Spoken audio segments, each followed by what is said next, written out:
Bonjour à tous et bienvenue.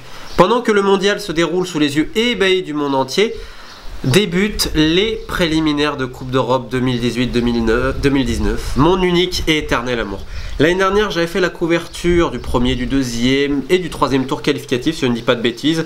Et ce mardi dernier, on a eu le préliminaire de Ligue des Champions et hier celui d'Europa League. Alors comme l'an passé, je vais vous faire une couverture spécialement autour des clubs britanniques et aussi les petits clubs gallois, nord-irlandais, écossais, gibraltariens ou que sais-je encore.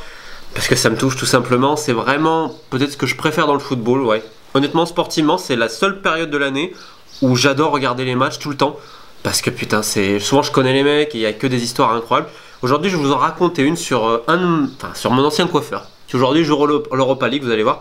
Donc en fait, déjà pour commencer, je vais essayer de... je vous ai mis en lien la playlist de tout ce que j'ai dit autour de ces tours préliminaires parce que c'est absolument incroyable. C'est les petits champions qui se rencontrent. C'est également les deuxième, troisième et quatrième de tous les championnats.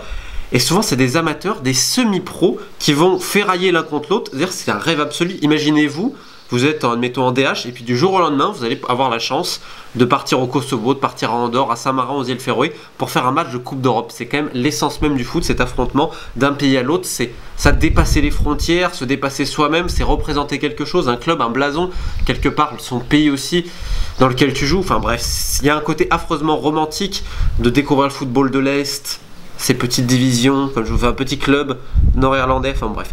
Et en plus cette année, il y a une excellente chose, je trouve, une excellente initiative de l'UEFA, puisqu'il y a désormais un barrage préliminaire. Au début, on commençait directement premier tour, deuxième tour, troisième tour, et si tu perdais le premier tour, bah c'était mort. Sauf que là, dans ce barrage-là de la Ligue des Champions, par exemple, donc on a 4 clubs. On a le champion d'Andorre, Santa Coloma, on a Drita du Kosovo, la Florita, je crois on dit, ouais, de Saint-Marin, et Lincoln Red Imps de Gibraltar. Ces 4 équipes s'affrontent. Donc demi-finale et ensuite les deux gagnants se rencontrent en finale. D'ailleurs c'est ce soir à Gibraltar. Le Victoria Stadium de Gibraltar qui est le stade unique en attendant la construction du nouveau. Mais ça fait des années que ça gueule un peu même si là le nouveau projet a été accepté. C'est un stade funky puisque moi je me suis souvent entraîné avec l'équipe nationale de basket là-bas. Ça glisse comme pas possible, les vestiaires c'est dégueulasse. Le terrain c'est un vieux synthétique complètement pété. Tu joues à côté de la station essence Repsol.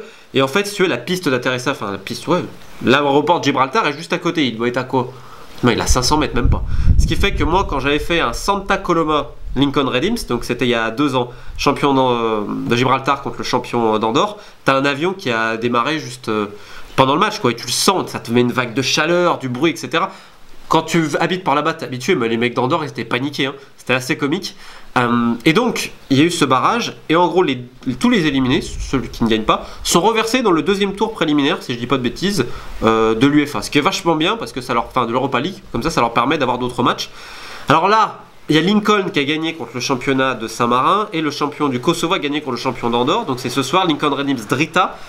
Ça va être assez énorme parce que pareil, le Kosovo a été officiellement accepté l'année dernière comme membre de l'UEFA, donc ils ont commencé à participer aux Coupes d'Europe. Et tu as souvent ces affrontements Gibraltaro-Kosovar, notamment en Europa League. Alors c'était hier et tu avais Europa, donc c'était le deuxième de Gibraltar, contre Pristina, c'était donc à Gib, il y a eu 1-1. Et ce qui est marrant avec Europa, parce qu'en fait moi je joue au basket donc en division 1 gibraltarienne, et on s'entraîne au Garrison Gym, ça s'appelle le Garrison Gym, en fait c'est un vieux gymnase, il n'y a pas d'autre mot, qui se situe sur les hauteurs de Gibraltar à Upper Rock, on appelle ça avec le logo d'Europa, ils ont pris ça. Et en fait nous, parce que dans le club de basket on est plus ou moins associés à eux, donc en fait tous les mercredis on va s'entraîner là-bas.